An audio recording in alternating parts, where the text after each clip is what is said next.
Bulletin में आपका स्वागत है। जमीयत उलमाए हिंद के राष्ट्रीय अध्यक्ष मौलाना महमूद मदनी ने माफिया अतीक अहमद और उसके भाई अशरफ अहमद की पुलिस कस्टडी में की गई हत्या पर प्रदेश की योगी सरकार को घेरा है। मदनी ने कहा कि पुलिस अभिरक्षा में हुए हत्याकांड साबित करते हैं कि उत्तर प्रदेश में कानून का राज नहीं है।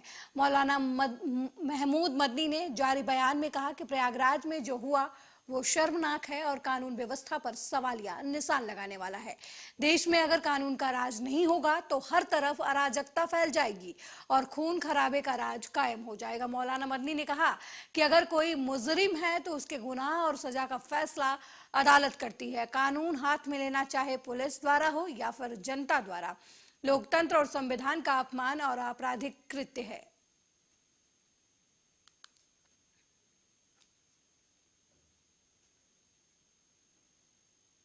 वहीं छत्तीसगढ़ के मुख्यमंत्री भूपेश बघेल ने पत्रकारों से मुखातिब होकर रोजगार पर बातचीत की। साथ ही सीएम ने कहा कि एक तरफ केंद्र सरकार भर्तियां निकाल रही है, वहीं दूसरी ओर नौकरी दे नहीं रही है और राज्य सरकार भर्तियां निकालना चाहती है पर आरक्षण विधेयक अटका रखा है। लगातार हम लोग मांग कर रहे हैं। देखिए, अब हमने विधानसभा पारित कर दिया है। एक तरफ केंद्र सरकार लगातार भर्तियों में रोक लगा कर रखा है। बहुत सारे सार्वजनिक उपक्रम पिछली सरकारों ने बनाया, अब उसके निजी हाथों में सौंपा जा रहा है और ऐसी स्थिति में भर्तियां रुकी हुई है।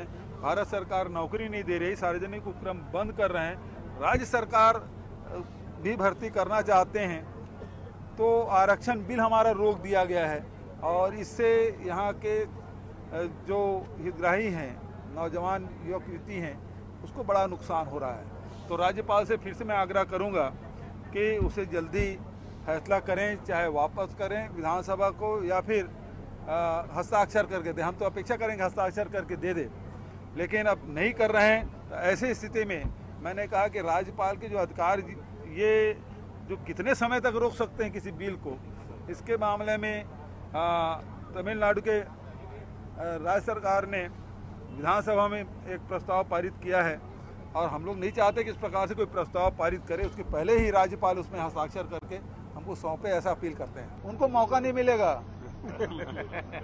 छत्तीसगढ़ की जनता, जो छत्तीसगढ़ के जो स्वाभिमान इन 4-4.5 सालों में, चाहे छत्तीसगढ़ी भाषा की बात करो, छत्तीसगढ़ी तीज त्योहारों की बात करें, और न केवल छत्तीसगढ़ी बल्कि हमने देखा छठ पूजा की भी हमने छुट्टी दी है और वहीं चेटीचंद महोत्सव भी हमने छुट्टी दी है।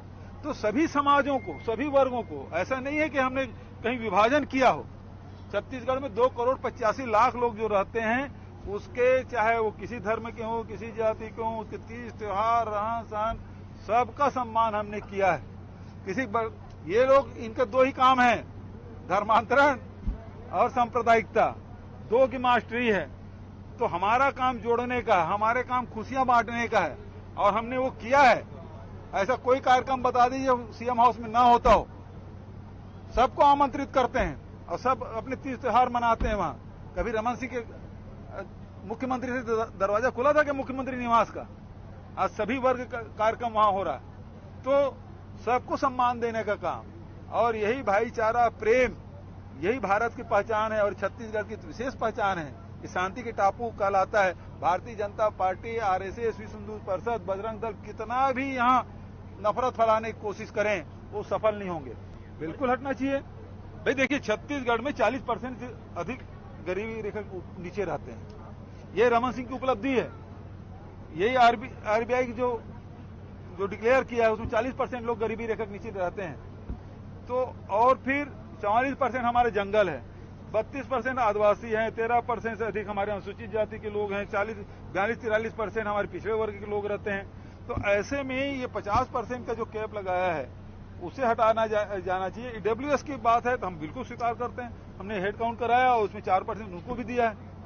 तो ये वैसे भी 50% का कैप तो हट चुका है और मैंने पत्र भी लिखा, कई बार हो गए पत्र लिखते, लेकिन प्रधानमंत्री या केंद्र सरकार की ओर से कोई जवाब नहीं आ रहा है।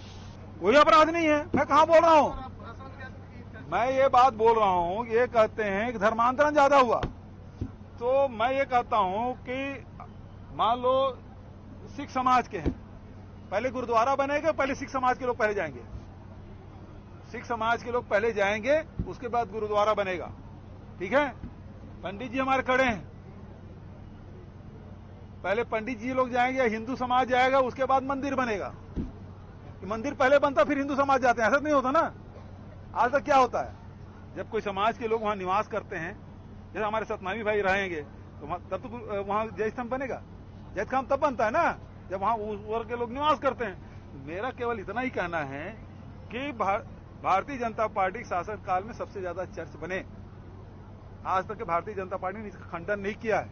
नंबर एक, जब चर्च बना है इसका मतलब यह है कि उस समाज के लोग ज्यादा वहां निवास करने लगे, तो इसका मतलब यह हुआ कि धर्मांतरण उसके शासनकाल में ज्यादा हुआ, ये सिद्ध होता है। और इस मामले में मौन है। चर्च बने, गुरुद्वारा बने, पूजा स्थल बने, मंदिर बने, इसका मैं विरोधी नहीं हूं। मैं तो हर जगह राम वनगमन पर्यटन पर्वत बनाए जी, जिस राम के नाम से वो लोग वोट मांगते हैं, 15 साल इनको मौका मिला, बनाए क्या? नहीं बनाए। अभी हमारे अब सिख समुदाय के लोग आए थे, गुरु नानक देव आए थे फुलझर, गढ़ फुलझर में, तो धार्मिक तीर्थ स्थल घोषित किए कि नहीं किए, पर्यटन स्थल घोषित किए कि नहीं किए। तो जो समाज के लोग आ रहे हैं और ऐतिहासिक। वहीं खंडवा में हुई सांप्रदायिक घटना को लेकर गृह मंत्री नरोत्तम मिश्रा का बयान सामने आया है। गृह मंत्री ने कहा कि प्रदेश में किसी भी तरह की सांप्रदायिक घटना बर्दाश्त नहीं होगी। साथ ही कहा कि रासुका लगाई जाएगी आरोपियों के खिलाफ और उनके ऊपर कार्रवाई की भी जा चुकी है। उसके साथ ही उन्होंने जानकारी जुटाने की भी बात इस मामले में कही। वहीं इस दौरान उन्होंने प्रियंका के दौरे को लेकर कहा कि यूपी में दोनों भाई बहनों ने मिलकर चुनाव प्रचार किया था, तब केवल 2 सीटें ही मिली थी। साथ ही इस दौरान कमलनाथ पर भी उन्होंने जमकर हमला किया। समाचार देखा, उसमें उन्होंने 60 सीटें दिग्विजय सिंह जी को दे दी हैं, बंटाधार जी को। मतलब 60 पे तो उन्होंने मान लिया कि हम जीत ही नहीं रहे। अब तो 170 के लिए लड़ाई लड़ने की बात कर रहे हैं, जहां हार उन्होंने स्वीकार कर ली। वचन पत्र नहीं, छलावा पत्र है। पिछली बार वो जो छलावा दे चुके हैं, धोखा दे चुके हैं, उसकी पुनरावृत्ति करने की कोशिश है। तो ये कुछ भी बोल सकते हैं, क्योंकि वो जानते हैं कि उनकी सरकार आना नहीं है, लेना देना कुछ है नहीं है, सिर्फ जनता में भ्रम पैदा करना है, छलावा पैदा करना है पिछली बार की तरह। और पिछली बार की तरह जनता इस बार ये सब गलती करने वाली नहीं है। जो उनका पूरा का पूरा घोषणा पत्र कागजी पुलंदा है, रीप्रिंट कर रहे हैं वो, सिर्फ ये रीप्रिंट होने वाला है और कुछ नहीं। तारीखें चेंज होंगी, बाकी तो सब पुराना है। वो दे दे, मानता कौन है उनकी? अब जिनके आपने नाम लिए, अजय सिंह जी के, अरुण यादव जी के, आपको कहीं देखे क्या मध्य प्रदेश में प्रवास में? जब कमलनाथ जी खुद ही नहीं जा रहे हैं तो कोई क्या जाएगा? कागजों की जिम्मेदारी है, कागजों पे देते हैं, कागजों पे ही एक दिन की यात्रा होती है। अभी तक 1 दर्जन यात्राओं को हरी झंडी दिखाई उनने, सतना में भी और बाकी जगह पे भी, बाल आयोग, बाल कांग्रेस तक। आप बता दो एक भी यात्रा कहीं नजर आई हो नक्शे पर? पहले दिन जिस दिन वो झंडा। वहीं भवानीगढ़ का नेशनल हाईवे काफी लंबे समय से सड़क हादसों को लेकर चर्चा में रहा है। कुछ दिन पहले एक कार हाईवे के खड्डे की वजह से पलट गई थी, जिसके बाद विधायक नरिंदर कौर भराज ने टोल कंपनी को चेतावनी दी थी कि अगर 10 दिन के अंदर टोल की सेवाओं में सुधार नहीं किया गया तो लोगों और समर्थकों के साथ टोल फ्री करवा देंगे। वहीं अल्टीमेटम खत्म होने के बाद अपने समर्थकों के साथ वो टोल प्लाजा पहुंचे और टोल फ्री करवा दिया। लेकिन मैनेजर के साथ 2 घंटे हुई मीटिंग के बाद 20 दिन का समय टोल मैनेजर ने मांगा, जिसके बाद टोल को खाली कर दिया गया प्रदर्शनकारियों की तरफ से। ਬਿਲਕੁਲ 10 ਤਰੀਕ ਨੂੰ ਮੈਂ ਜਿਹੜਾ ਇਸ ਟੋਲ ਪਲਾਜ਼ੇ ਤੇ ਜਿਹੜਾ ਮੈਂ ਆਈ ਸੀਗੀ, ਨਹੀਂ ਅੱਜ ਆਈ ਸੀਗੀ ਆਪਾਂ 5 ਨੂੰ ਅਸੀਂ ਟੋਲ ਪਲਾਜ਼ੇ ਤੇ ਆਏ ਸੀਗੇ, ਕਿਉਂਕਿ ਰੈਗੂਲਰ ਰੋਡ ਤੇ ਜਿਹੜਾ ਐਕਸੀਡੈਂਟ ਹੋ ਰਹੇ ਨੇ, ਕੋਈ ਲਾਈਟ ਨਹੀਂ ਚੱਲਦੀ, ਸਰਦੀਆਂ ਦਾ ਸਮਾਂ ਲੰਘ ਕੇ ਗਿਆ, ਕਿਤੇ ਕੋਈ ਪੱਟੀ ਨਹੀਂ ਸੀਗੀ, ਕੋਈ ਵੀ ਕੰਮ ਆ ਜਿਹੜਾ ਟੋਲ ਕੰਪਨੀ ਦੇ ਵੱਲੋਂ ਨਹੀਂ ਕੀਤਾ ਗਿਆ ਸੀ। ਸੋ ਮਈ 2022 ਦੇ ਵਿੱਚ ਇਹ ਟੋਲ ਪਲਾਜ਼ਾ ਚੱਲ ਪਿਆ ਸੀਗਾ ਟ੍ਰਾਇਲ ਬੇਸ ਤੇ 3 ਮਹੀਨੇ, ਉਸ ਤੋਂ ਬਾਅਦ ਜਿਹੜਾ ਰੈਗੂਲਰ ਚੱਲਦਾ ਆ ਰਿਹਾ। ਪਰ ਜਿਹੜਾ ਇਹਦਾ ਮੇਨਟੇਨੈਂਸ ਦਾ ਜਿਹੜਾ ਟੈਂਡਰ ਉਹ ਜਨਵਰੀ ਦੇ ਵਿੱਚ ਜਾ ਕੇ ਹੋਇਆ। ਪਰ ਜਨਵਰੀ ਤੋਂ ਬਾਅਦ ਵੀ ਅੱਜ ਜਿਹੜੀ ਅਪ੍ਰੈਲ ਜਿਹੜਾ ਅੱਧ ਲੰਘ ਚੁੱਕਿਆ ਪਰ ਫਿਰ ਵੀ ਉਹਦਾ ਜਿਹੜਾ ਮੇਨਟੇਨ ਨਹੀਂ ਕੀਤਾ ਗਿਆ। ਸੋ ਬਾਰ-ਬਾਰ ਅਸੀਂ ਚਿੱਠੀਆਂ ਲਿਖ ਰਹੇ ਹਾਂ। ਡੀ ਸਾਹਿਬ ਨੇ ਬੜੇ ਸਟ੍ਰਿਕਟਲੀ ਚਿੱਠੀ ਲਿਖੀ ਹੈ ਔਰ ਐਸਡੀਐਮ ਸਾਹਿਬ ਨੇ ਜਿਹੜੀ ਰਿਪੋਰਟ ਹੈ ਇਹਦੀ 2 ਵਾਰ ਵਿਜ਼ਿਟ ਕਰਕੇ ਜਿਹੜੀ ਰਿਪੋਰਟ ਬਣਾ ਕੇ ਭੇਜੀ ਹੈ, ਪਰ ਫਿਰ ਵੀ ਜਿਹੜੀ national highway authority of India ਦੇ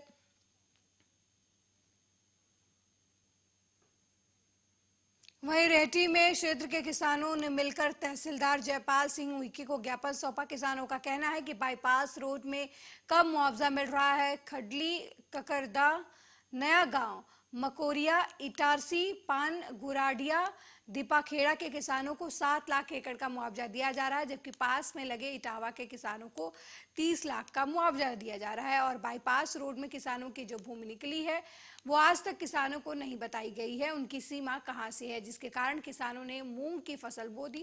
क्षेत्रीय अधिकारी किसानों को अब जाकर धमका रहे हैं कि हम तुम्हारी फसल को बर्बाद कर देंगे। किसानों का कहना है कि जब उनकी भूमि ली गई थी तो उसको उन्हें सीमा बताना चाहिए था, जिसे छोड़कर वो अपनी मूंग की फसल बो सकते थे।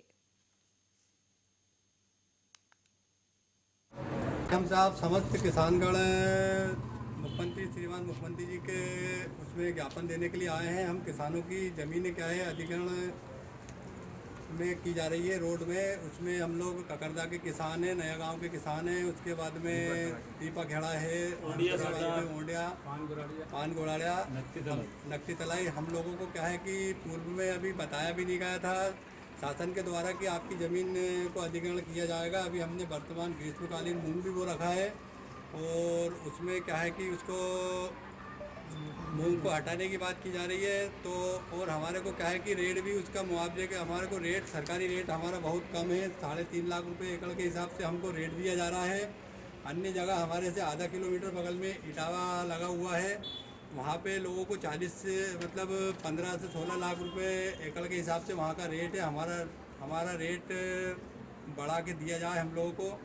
और हमको क्या है कि श्रीमान मुख्यमंत्री जी से हम लोग आग्रह करते हैं कि उनकी विधानसभा में जो किसान हैं वो बेचारे बहुत परेशान हैं और उनको क्या है कि जो रेट इटावा।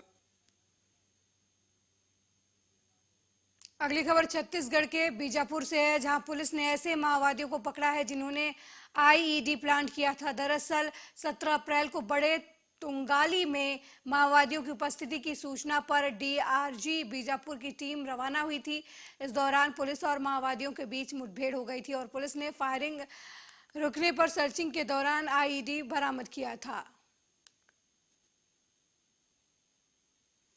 तो पुलिस को बड़ी कामयाबी मिली है, पुलिस ने माओवादियों को गिरफ्तार किया है। आपको बता दें कि आईईडी लगने की सूचना मिली थी, जिसके बाद कार्रवाई करते हुए सुरक्षा बलों ने बड़ी मात्रा में आईईडी बरामद की थी, जिसके बाद कुछ माओवादियों को भी गिरफ्तार करने की सूचना जो है वो सामने आ रही है। तो छत्तीसगढ़ में सुरक्षा बलों को माओवादियों के खिलाफ एक एक्शन में बड़ी कामयाबी मिली थी। अगली खबर की तरफ बढ़ते हैं, जहां पर मध्य प्रदेश में इस साल होने वाले विधानसभा चुनाव से पहले सीएम शिवराज ने लाडली बहना योजना की शुरुआत की है।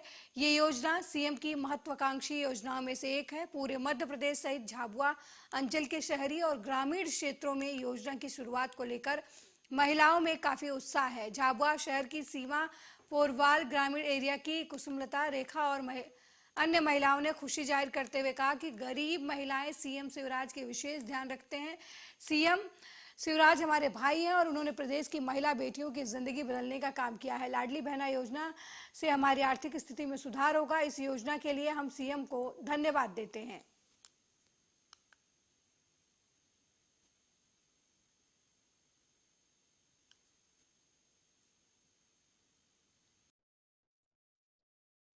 ये जो मुख्यमंत्री ने हमारे लिए बहनों औरतों के लिए जो भी किया बहुत अच्छा किया। और इस जो एक साल में 12,000 रुपये जो आ रहे हैं, महीने में 1,000, वो हम खुद हमारे जो भी है हमारा खुद काम कर सकते। और हम मुख्यमंत्री को बहुत बहुत धन्यवाद देना चाहते हैं जो जितना बहन के लिए सोचा। ये जो मुख्यमंत्री ने हमारे लिए बहनों औरतों के लिए जो भी किया बहुत अच्छा किया। और इस जो एक साल में 12,000 रुपये जो आ रहे हैं, महीने में 1,000, वो हम खुद हमारे जो भी है हमारा खुद काम कर सकते। और हम मुख्यमंत्री को बहुत बहुत धन्यवाद देना चाहते हैं जो जितना बहन के लिए सोचा। ये जो मुख्यमंत्री ने हमारे लिए बहनों औरतों के लिए जो भी किया बहुत अच्छा किया। और इस जो एक साल में 12,000 रुपये जो आ रहे हैं, महीने में 1,000, वो हम खुद हमारे जो भी है हमारा खुद काम कर सकते। और हम वहीं छत्तीसगढ़ के बीजापुर में पुलिस ने ऐसे माओवादियों को पकड़ा है जिन्होंने आईईडी प्लांट किया था। दरअसल 17 अप्रैल को बड़े तुंगाली में माओवादियों की उपस्थिति की सूचना डीआरजी बीजापुर की टीम को मिली थी, जिसके बाद कार्रवाई करते हुए पुलिस और माओवादियों के बीच मुठभेड़ हो गई और पुलिस ने फायरिंग रुकने पर सर्चिंग के दौरान आईईडी बरामद की, साथ ही कई माओवादियों को गिरफ्तार भी किया।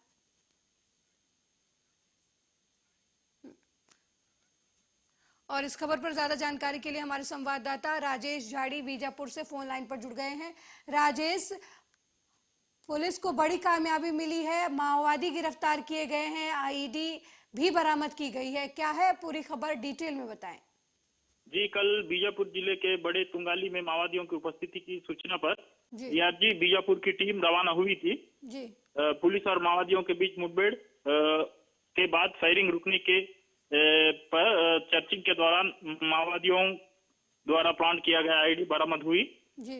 लगभग कल शाम के 5:30 बजे बरामद आईडी निष्क्रिय करने के दौरान आईडी ब्लास्ट होने से एक डीआरजी का जवान शंकर पारेख घायल हुए हैं और जिनका जिला अस्पताल बीजापुर में इलाज चल रहा है। और आज सुबह लगभग मुठभेड़ हुई है जिसमें कुछ माओवादी को पकड़े गए हैं और कुछ घायल होने की भी खबर है। राजेश, कितने माओवादियों को गिरफ्तार किया गया है? इस बारे में मिली जानकारी के अनुसार अभी एक माओवादी को ढेर किए हैं और एक माओवादी घायल अवस्था में है। जी। राजेश, आपने कहा आईडी विस्फोट की वजह से एक अधिकारी जो है वो घायल हो गया है, उनकी हालत क्या बताई जा रही है, स्थिति कैसी है? उनकी हालत अभी फिलहाल खतरे से बाहर बताया जा रहा है। और जिले में जो नक्सल प्रभावित इलाके हैं उनमें किस तरीके का अभियान जो है वो प्रशासन की तरफ से चलाया जा रहा है और कितने आईईडी बम जो है वो बरामद हुए थे जिन्हें निष्क्रिय किया गया है? जी, कल शाम के एक सूचना मिलने पर पार्टी रवानी हुई थी। उसके बाद मुठभेड़ के बाद जो है एक आईडी बरामद की, उसको निष्क्रिय किया गया।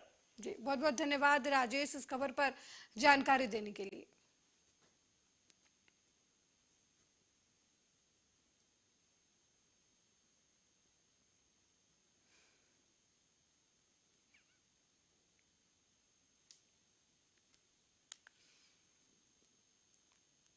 वहीं राघोपुर मरवाड़ी में नर्मदा नदी में बांध परियोजना को निरस्त कराने कलेक्ट्रेट पहुंचे ग्रामीण। मिली जानकारी के मुताबिक डिंडोरी विकासखंड सहित अमरपुर और मेहंदवानी विकासखंड के किसान ज्ञापन सौंपने पहुंचे। इन किसानों की कई हेक्टेयर जमीन जो है वो बांध में फंस गई है। ग्रामीणों की मांग है कि बांध को निरस्त किया जाए।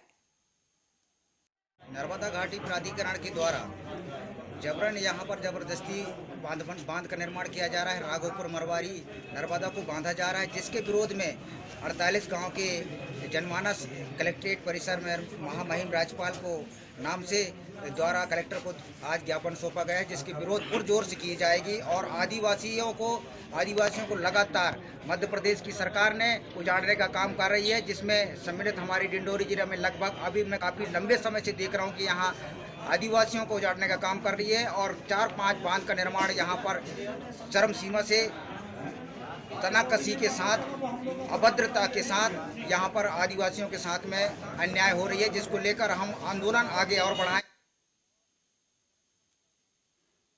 वहीं महाराष्ट्र में मचे राजनीतिक घमासान के बीच सुप्रिया सुले ने बड़ा बयान दिया है। सुप्रिया सुले ने कहा कि 15 दिन में 2 बड़े सियासी धमाके होंगे, जिनमें एक दिल्ली में तो दूसरा महाराष्ट्र की राजनीति में ये धमाका होगा।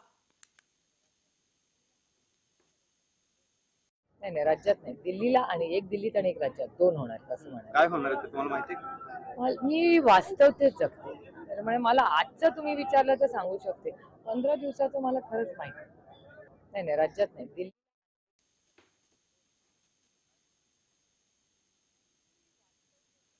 वहीं शिवपुरी जिले के बदरवास थाना पुलिस को मुखबिर से सूचना मिली कि कुछ लोग आईपीएल मैच पर सट्टा लगा रहे हैं। सूचना पर बदरवास थाना प्रभारी सुरेश शर्मा ने मौके पर पहुंचकर नितिन गुप्ता और सौरव यादव को पकड़ा, जो रॉयल चैलेंजर बेंगलुरु और चेन्नई सुपर किंग के बीच होने वाले मैच पर सट्टा लगा रहे थे। पुलिस ने आरोपियों के कब्जे से 1,45,000 रुपए नकद और 4 एंड्रॉयड मोबाइल को भी जब्त किया है।